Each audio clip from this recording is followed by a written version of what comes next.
का आज 44वां दिन है, अब तक उनकी मांगे पूरी नहीं की गई है। उनकी जो मांग है 3 कृषि कानून को वापस लिया जाए, लेकिन अब तक उस पर कोई खास एक्शन नहीं लिया गया है। इसी तमाम मुद्दे को लेकर अभी हम बातचीत करेंगे। हमारे साथ हैं पूर्व विधायक सतीश कुमार जी। सबसे पहले स्वागत है आपका हमारे चैनल पर। किसान लगातार धरना पर बैठे हुए हैं, केंद्र सरकार उनकी मांगे नहीं सुन रहे। सबसे पहले आप ये बताएं कि अब क्या होना चाहिए, क्या वजह है कि किसान के मुद्दों को लेकर सरकार एक्शन नहीं ले रही है। 44 दिन से बैठे हुए हैं लोग। ये तो देश की शर्मनाक स्थिति है। पूरी दुनिया के अंदर किसानों का आंदोलन जिस रूप में वर्तमान सरकार के खिलाफ भारत में हो रहा है, वैसा कहीं आज तक नहीं, होना भी नहीं चाहिए। सवाल उठता है सरकार क्या कर रही है, किसान क्या मांग कर रहे हैं। किसान का कहना है औने पौने में बिना किसी किसान संगठन के मांग किए हुए सितंबर के महीने में पिछले साल जब पूरा देश और दुनिया कोरोना से करा रहा था, भारत भी उसकी चपेट में बुरी तरह से फंसता जा रहा था। हजारों नहीं 50,000 से भी ज्यादा कोरोना की संख्या रोज आक्रांतों की बढ़ती चली जा रही थी। अचानक बिना किसी से राय मशविरा किए हुए, न पॉलिटिकल पार्टी से राय मशविरा हुआ, न किसान संगठन से हुआ, न और किसी किसान के बड़े बड़े जो आविष्कारक है उनके तरफ से हुआ, आर्थिक सर्वेयर के तरफ से भी कोई बात नहीं किया गया। और अचानक बहुमत का फैसला, बहुमत का लाभ उठाते हुए बीजेपी की सरकार, मोदी जी की सरकार ने नीति में परिवर्तन कर दिया। किसान नीति में 3 ऐसी नीतियां का निर्धारण किया है जिसका, और एमएसपी के संदर्भ में जो कुछ किया गया, उससे लगता है कि अगर इन नीतियों का अनुपालन कर दिया जाए तो किसान को जो एमएसपी का लाभ मिलता है, लाभ क्या है, उनका खून और पसीना की कमाई, गाढ़ी कमाई का कीमत मिलता है, शायद कुछ हद तक मिल जाता है। लेकिन दूसरा जो सबसे बड़ी बात है कि उन नियमों का अनुपालन हो जाने के बाद बाजार समिति खत्म हो जाएगा, बाजार खत्म हो जाएगा, मंडी खत्म हो जाएगा, और किसान आज जो स्वतंत्र थोड़ा बहुत है एमएसपी के माध्यम से, वह बिल्कुल परतंत्र हो जाएंगे। और बड़े बड़े व्यापारी, उद्योगपति घराने, सरमाएदार जो देश के हैं, उनके हाथ में किसानों का फसल चला जाएगा। जी, जिस तरह से नीति में, एक नीति में कहा गया कि खेत जमीन जो है उस पर भी अधिकार एक तरह से उसका हो जाएगा, इसलिए वह तय करेगा कि इसमें क्या पैदा होना है, और अगर उसके मनोनुकूल बात नहीं हुई तो गलती किसान का होगा, और किसान अगर कर लिया तो लाभ उसको मिलेगा। मिला जुला कर सरमाएदारों को के बड़े बड़े अडवाणी और अडवाणी के पक्ष में यह नीति है। और एमएसपी के बारे में जो कुछ स्थिति हुआ तो और शर्मनाक। आज एमएसपी जब है पूरे देश में तो क्या होता है, 1100 रुपया मिलना चाहिए धान का, ये 1900 रुपया धान का फसल, धान का कीमत मिलना चाहिए। सुनकर हैरानी होगी कि अपने बिहार में 900 से 1100 रुपये मिल रहा है। अगर मिल रहा है कीमत तो खरीदवाल नहीं है, और खरीदवाल अगर मिल गया तो जनता को और किसान को उस पर उसका कीमत का देवाल नहीं है। कितनी परिस्थिति भयंकर है, जहाँ वहां पर लोग बैठे हुए हैं। जिस तरह से दिल्ली के अगल बगल में किसान, पंजाब, हरियाणा, राजस्थान के नहीं है। लेकिन लोग कहना है, विपक्ष कर रही है, कहा जा रहा है किसानों को लेकर, वो जो किसान है वो फ्रेब है, वो किसान है ही नहीं, ये कांग्रेस का भेजा हुआ वहां पर प्रतिनिधि है। एक प्रोपेगेंडा बनाया जा रहा है। जो कृषि कानून लाया गया है, कृषि किसानों को दिग्भ्रमित करने के लिए यह स्ट्रेटजी बनाया जा रहा है। जिस तरह से सीए प्रोटेस्ट को लेकर शाहीन बाग को अड्डा बनाया गया, उसी तरह से किसान कानून को लेकर दिल्ली के सीमा पर ये प्रोपेगेंडा बनाया जा रहा है। नहीं, इसमें कहीं कोई कुछ मतलब ही नहीं। शाहीन बाग से इसको, सीए से इसको जोड़ने की आवश्यकता नहीं है। आप जानिए, देश का भगवान या तो किसान होता है या सरहद पर लड़ने वाला जवान होता है। किसान क्या है? और पंजाब हरियाणा सुनकर हैरानी होगी कि पूरे देश के कुल वफरतों का गेहूं और खाद्यान्न का चावल का 60 से 72% सिर्फ हरियाणा और पंजाब देता है। और वहां का किसान अगर ठीक है, कैरी ऑन ओके।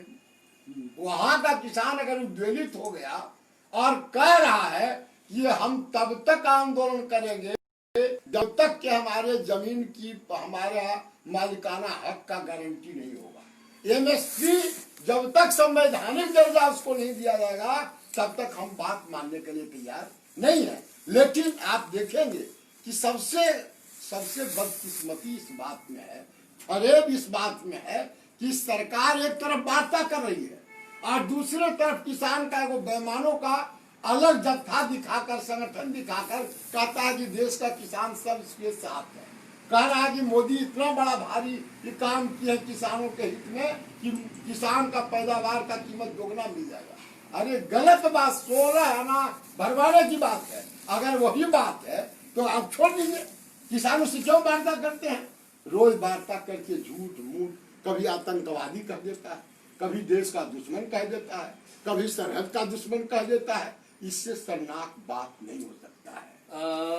आपने 27 दिसंबर को बहुत ही बड़े पैमाने पर लव कुश एकता मंच का आयोजन किया था, बहुत लोग जुटे थे और लगातार आप लव कुश को मुहिम चलाते रहते हैं इस बिहार में।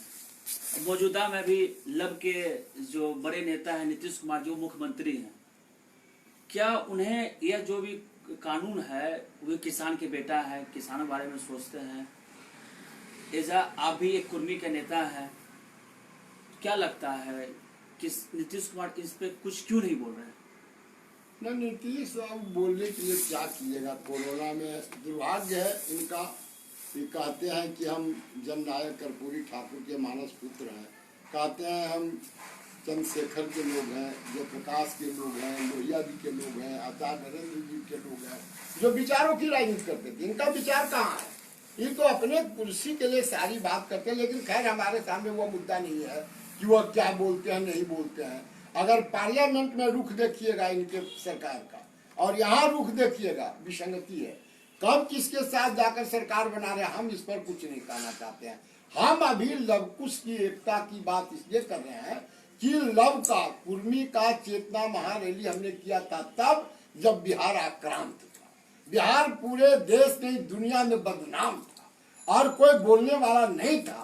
तब हमने बगावत का झंडा अपने कंधे पर उठाया था और चीजों को बतलाने का कोशिश किया था और कुर्मी चेतना रैली करके हमने कहा था कि हमारे पुरखे विचारवान थे, चाहे महात्मा बुद्ध हो, सम्राट अशोक हो, चंद्रगुप्त मौर्य हो, चाहे और सरदार वल्लभ भाई पटेल हो, छत्रपति शिवाजी हो, चाहे साहू जी महाराज हो, सबका एक इतिहास भूगोल है। वैचारिक तौर पर इतने संपन्न और इतने मजबूत विचार रखने वाले लोग थे। हमारे जात का, हमारे समाज का जो विचारवान लोग थे, उनका व्यक्तित्व इतना गहरा और ऊंचा था कि अगर उस रास्ते पर देश चला होता तो शायद बहुत कुछ बात होती। इसीलिए हमने कुर्मी चेतना रैली करके बताया था कि क्या पटेल ने कहा था इस देश के लिए, क्या आरक्षण किसने दिया था, चंगेजी जुर्म के खिलाफ कौन तलवार उठाया था, सब बात हमने बताया था। और उसके बाद अच्छी बात हुई, परिवर्तन हुआ, हमारे लोग मुख्यमंत्री बने, क्या कुछ मिला है?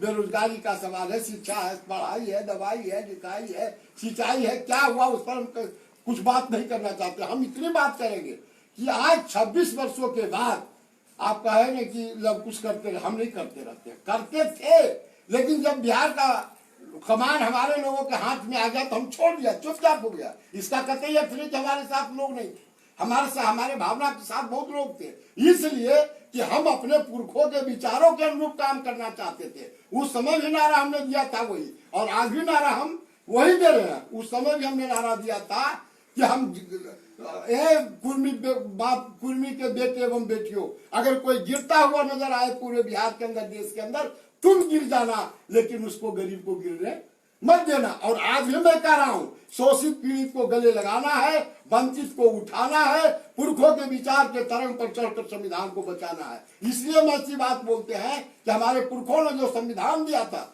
बाबा भीमराव अम्बेडकर ने जो संविधान दिया था, उनको सह मिला था हमारे छत्रपति साहू जी महाराज का, सरदार वल्लभ भाई पटेल का, हमारा भी उसमें कुछ से है।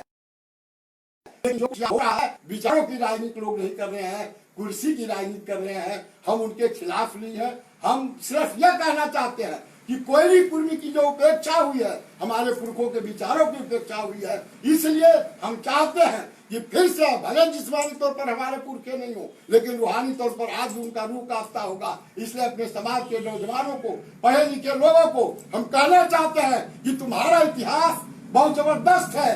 तुम्हारी जिम्मेवारी है कि धरती मैया की मिट्टी की रक्षा करो। इस राज्य में बेटियों का इज्जत लूटा जा रहा है, बेरोजगारी के साथ खिलवाड़ किया जा रहा है, करोड़ों लोग बेरोजगार हैं, दर दर का भिखारी है। ऐ कोयली कुर्मी के बेटो, अपने पुरखों के तरफ देखो, उनके विचारों के पद पर चलकर आगे बढ़ो और नया बिहार, नया देश बनाने के लिए आगे बढ़ो। इसीलिए हमने एक बार ताकत का प्रदर्शन करने का निश्चय किया है। अक्टूबर माह में लोग कह रहे हैं कि करेंगे, उसी के तैयारी के सिलसिले में 28 फरवरी को पटना में एक बहुत बड़ा कार्यकर्ता बैठक राज्य स्तरीय हम करेंगे। जगह अभी तय नहीं हुआ है, जगह तय हो जाएगा, लेकिन 20,000 से कम कोयली कुर्मी के बेटा और बेटी का बैठक पर नहीं होगा, जिसमें तय करेगा कि हम अपने पुरखों के, अपने बारिश है, अपने लोगों के बारिश है और वारिसाना अधिकार, बरसाना कर्तव्य निभाते हुए हम अपनी ताकत का एहसास कराएंगे। और हमारी जो उपेक्षा किया है, किसी ने एक टिकट दिया, किसी ने 2 दिया, किसी ने एक भी नहीं दिया, उस उपेक्षा के खिलाफ अपनी एकजुटता और अपनी ताकत का एहसास कराकर आगे बढ़ेंगे। जी हाँ, इन्होंने सन 1994 में कुर्मी चेतना महारैली का भव्य आयोजन किया था और उस महारैली में लव कुश जो माहौल बनाया था वो बहुत बड़ा क्रांतिकारी था। उसी महारैली के बाद नीतीश कुमार कुर्मी के सबसे बड़े नेता बनकर उभरे थे। हम इनसे जानते हैं आखिर लव कुश जो टर्मिनोलॉजी है इन्होंने क्यों सोचा और यहाँ इन्होंने इनको आइडिया किस तरह से आया कि लव कुश को एक किया जाए। आपने जो बहुत बड़ा क्रांतिकारी काम किया था 1994 में, लव कुश लोग नहीं समझ रहे थे लव कुश क्या है, अभी भी लोग कम समझते लव कुश क्या है। ये इजाद क्या हुआ है, लव कुश आइडिया कहाँ से आपको आया? लव कुश के इतिहास के पन्नों में जब आप जाएंगे तो चंद्रगुप्त मौर्य और सम्राट अशोक, ये दोनों जो थे हम उनके वारिस हैं। अगर देखिएगा इतिहास का पन्ना में जाकर तो लव हो या कुश हो, कोयली हो या कुर्मी हो, कहीं कहीं उससे जुड़ा हुआ बात है। दूसरी बात कि हमारा आचार विचार व्यवहार दोनों समाज का एक। फिर तीसरी बात कि हम खेती करते हैं, जमीन को जोतते हैं, जमीन का हिफाजत करते हैं और अपने भूखे रहना पड़ता रह करके भी किसानी करते हुए पूरे देश को खिलाते हैं। यह भी समानता है। एक और विसंगति इसमें है कि कुछ धानुक की बात बोलते हैं। हमने 94 में ही कुर्मी जात का एनेक्सर 1 एनेक्सर 2 है। एनेक्सर 1 में धानु जाति के लोग आते हैं, एनेक्सर 2 में अवधिया गमेला कुछ समाजवाद और कई जातियां उपजातियां। हम लोगों ने उस समय ही समाप्त कर दिया इसको। उपजातियों का जो मेला ठेला था उसको खत्म करके कुर्मी हमने कहा था। उसके बाद कुछ लोगों ने राजनीतिक रोटी सेकने के लिए पिछड़ा किया, दलित महादलित किया, वो अपनी बात है। हमने कहा कि कुछ लोग कुर्सी पर रहने के लिए पैदा लिए हैं और कुछ लोग कुर्सी पर बैठने वाला पैदा करने के लिए पैदा लिया है, तो दोनों में अंतर है। इसीलिए हम कहना चाहते हैं कि Kurmi as a whole, annexure 1 annexure 2 और कुशवाहा, चाहे वो कोई भी कुशवाहा हो, कोई सबको मिला जुला कर और फिर इसके आगे जब यह ताकत बिटोर लेंगे तो बाबा भीमराव अंबेडकर के सपनों के लिए शोषित पीड़ितों को गले लगाकर नए रूप में हम अपने आप की। जी हाँ, इनकी सोच काफी सराहनीय है क्योंकि इतने उम्र होने के बावजूद भी ये लड़ाई लड़ना चाहते हैं कुर्मी कुशवाहा के लिए। लव कुश का हमेशा यही बिगुल फूंक रहे हैं बिहार में और इनका मानना है कि जब लव कुश एक हो जाएंगे तो बिहार की राजनीति में बहुत बड़ा बदलाव आएगा, समाज में बहुत बड़ा बदलाव आएगा। सतीश कुमार जी, आपने कीमती समय दिया, इसके लिए आपका बहुत बहुत धन्यवाद। बहुत अगर आपको या